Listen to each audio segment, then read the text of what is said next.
davespaper.com is something everyone needs to read. It's full of truth. It's full of faith. It's full of what you need to know.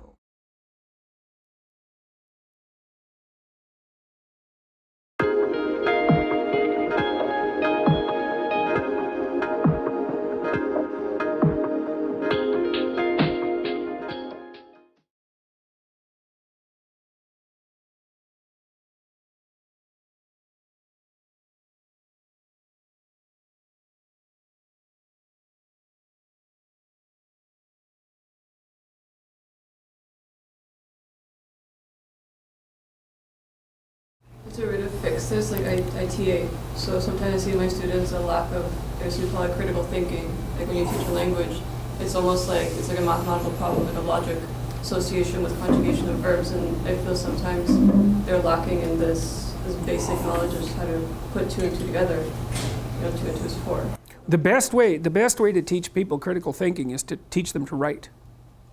And I made this little thing that I put online. It steps people through the process of writing. Because what's happened now, it's very hard to teach people to write because it's unbelievably time intensive. And like marking a good essay, that's really easy. Check A. You did everything right. Marking a bad essay? Oh my God. The words are wrong, the phrases are wrong, the sentences are wrong, they're not ordered right in the paragraphs aren't coherent, and the whole thing makes no sense. So trying to tell the person what they did wrong, it's like, well, you did everything wrong. Everything about this essay is wrong. Well, that's not helpful either. You have to find the few little things they did half right, and you have to teach them what they did wrong. It's really expensive. And so what I did with this rubric was try to address that from the production side instead of the grading side. But the best thing you can do is teach people to write, because there's no difference between that and thinking. And one of the things that just blows me away about universities is that no one ever tells students why they should write something. It's like, well, you have to do this assignment. Well, why are you writing? Well, you need the grade. It's like, no. You need to learn to think. Because thinking makes you act effectively in the world. Thinking makes you win the battles you undertake. And those could be battles for good things. If you can think and speak and write, you are absolutely deadly. Nothing can get in your way. So that's why you learn to write. It's like, and I can't believe that people aren't just told that. It's like, it's the most powerful weapon you can possibly provide someone with. And I mean, I know lots of people who've been staggeringly successful and watched them throughout my life. I mean, those people, you don't want to have an argument with them. They'll just slash you into pieces. And not in a malevolent way. It's like, if you're going to make your point and they're going to make their point, you better have your points organized, because otherwise you are going to look like and be an absolute idiot. You are not going to get anywhere.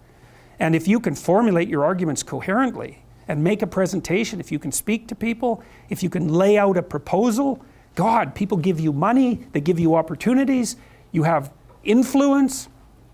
That's what you're at university for. And so that's what you do. Is you're in English, right? And yeah, in languages anyways. It's like, yeah, teach people to be articulate, because that's the most dangerous thing you can possibly be.